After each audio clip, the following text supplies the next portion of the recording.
Hey everyone, and welcome to Pencil, Brush and Beyond. I'm your host, Nat Wilkes, and I've been thinking a lot lately about something that I know pops up for pretty much every creative person out there, myself included. How do we actually make time for our art? And even more importantly, how do we do it consistently without feeling like it's just another thing on the never-ending to-do list? Today I'm talking about how we can make time for our creative work and do it consistently without adding more stress to the pile. So let's get into it. We all have those moments, right? You see somebody else's amazing work and you think, oh yeah, I wish I could do that. I really want to do that. But then life happens, work, family, the dog needs a walk, and suddenly that creative spark feels like it's been doused. So today let's ditch the pressure and all the fancy art jargon and just have a good chat about finding that sweet spot where making art feels good, it feels doable and actually becomes a regular part of our lives. Does that sound good? Okay, I've got my cup of tea, grab your drink of choice and let's dive in. So, first things first, you might have heard people talk about this thing called flow or creative flow, and it kind of sounds a bit airy-fairy, like some mystical state only like super artists achieve. But honestly, it's so much simpler than that. If you've ever been working on something, maybe you're sketching, doodling, colouring, or even just playing around with some craft supplies, and suddenly you look up and realise ages have gone by, you were just totally in it, focused and enjoying what you were doing. That's pretty much flow. It's not about needing perfect conditions or waiting for some grand moment of inspiration to strike. It's more about those times when you're just so absorbed in what you're doing that everything else fades away. Think about those little moments, maybe when you're mixing paint or when you're sketching ideas and things just click into place. That feeling of being totally engaged, things just working effortlessly, and you're just loving it. That's when you know you're in creative flow. And guess what? There are little things we can do to nudge ourselves in that direction. It really helps to have a rough idea of what you want to do, even if it's just a small goal for that session, and try to minimise those annoying distractions. Put your phone on silent, maybe tell the family you need a little bit of time for your own little creative bubble.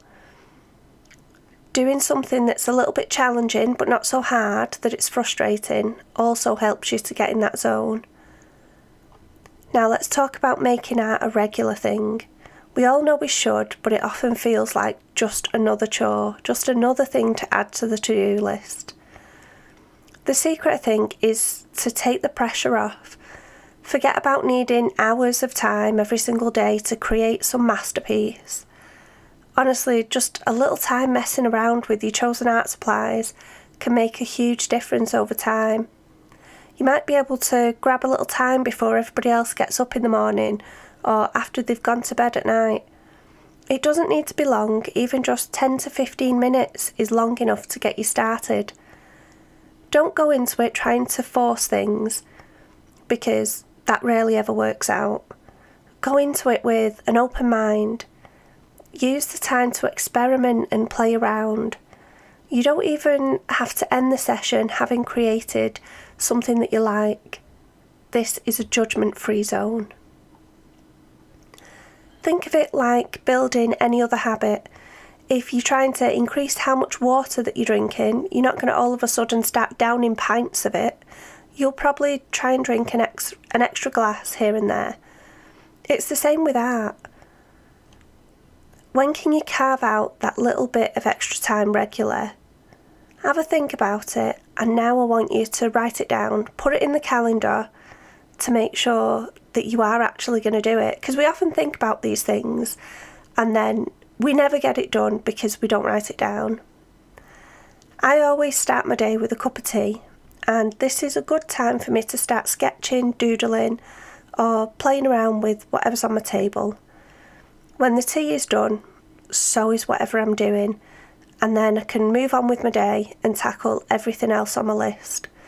But at least I started the day in a good way. It put me in a good mood, and I can carry that attitude into the rest of my day. One of the things that has helped me develop this routine is reading Atomic Habits by James Clear. I think it's an absolutely fantastic book. He talks about linking a new habit to one that you already have. And to be honest, it's made it so much easier for me. I really struggle with building new habits, even if I know they're going to be good for me. That's why I linked my creative time to my cup of tea, because having that cup of tea every morning has been my routine for probably over 30 years now. When you're thinking about this, there are no guilt trips allowed. Life happens. There will be days, maybe even weeks, where you just can't find the time or the energy, and that's totally okay. The important thing is to gently nudge yourself back into it whenever you can.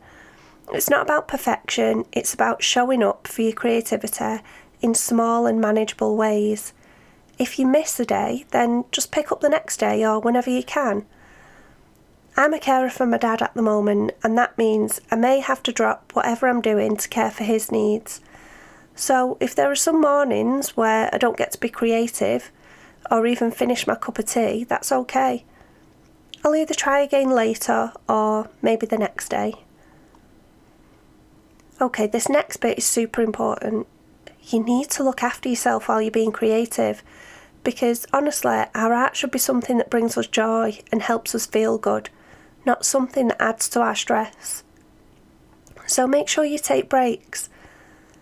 I know when you're in the zone, it's tempting to just keep going, but your body and your brain is going to thank you for stepping away, even just for a few minutes. Get up, stretch, maybe make a cup of tea. It can actually help you come back to your work with fresh eyes. In fact, talking about all of this, I'm beginning to see a pattern. My entire life seems to revolve around my next cup of tea. I'm not saying you need to drink tea to be creative, but it definitely works for me. And please, please, please, please be kind to yourself. Not everything you create is going to be great, and that's 100% normal.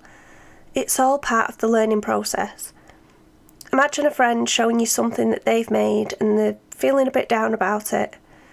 You're not going to be harsh, so try and talk to yourself with that same kindness. Find the good things in what you've done. Focus on how you felt while creating it. You might not like the outcome, but hopefully you enjoyed the process. You might have felt good about the colours you were using, or even just having a break from everyday life to do something just for yourself. Moving your body a little bit can also make a big difference. You don't need to run a marathon, just a quick walk around the block can clear your head and sometimes even spark new ideas. If you're like me and you struggle a bit with mobility, sometimes just stepping out into the garden helps to get some fresh air. If you've not got a garden, do what you can with what you've got. There's no right or wrong here, you've just got to do what works for you. Honestly, I find getting enough sleep is crucial. A tired brain isn't exactly going to help you be a creative powerhouse. This is something I really struggle with. Chronic illness can really do a number on you, and I try to get early nights, but if I don't get enough sleep and I need a nap in the day, I take it. I make sure my creative time is at a time when I'm at my best. Most importantly, try to enjoy the process. It's not always about the finished product, it's about the joy of experimenting, the satisfaction of making something with your own hands, and the feeling of getting lost in your own creative world. Now, let's be real, we all hit those moments where we just feel stuck. The dreaded creative block. It's like your brain's gone on holiday without even telling you. The first thing to remember is you're not alone. Every single creative person that I know goes through this. It's not a sign that you're a bad artist or that you've lost your mojo forever, you're never going to be able to create again. When you're feeling stuck, try shaking things up. If you usually paint, maybe try doing some free writing or playing around with clay. Sometimes just switching mediums can give your brain a little jolt. For me, I do a lot of digital work, and sometimes that can get a bit frustrating and I can't think of what to do next, and I really enjoy colouring books. So I might colour something in the morning just to get me started. Try getting out of your usual workspace. Go for a walk, visit a museum, sit in a coffee shop, people watch. A change of scenery can often spark new ideas. You can also try just messing around with your materials without any pressure to create something good. Just play. And sometimes the best thing you can do is just step away from your creative work completely for a little bit. Give your brain a chance to reset. You might be surprised how fresh you feel when you come back to it. So there you have it. That's my thoughts on finding your creative flow, being able to build a consistent art practice, and remembering to look after yourself in the process. It's all about being kind to yourself, making small regular efforts and trying not to overthink it too much. The most important thing is to just have a go. Don't worry about perfection. The more you show up for your creativity in whatever way feels right for you, the more natural and rewarding it's going to become. So I'm curious, what's one small thing that you could do today, even if it's just for 5 minutes, to connect with your creative side? Maybe just take a moment to think about that. Thanks so much for hanging out with me today on Pencil, Brush and Beyond. Keep creating, keep exploring, and most importantly, be kind to yourself.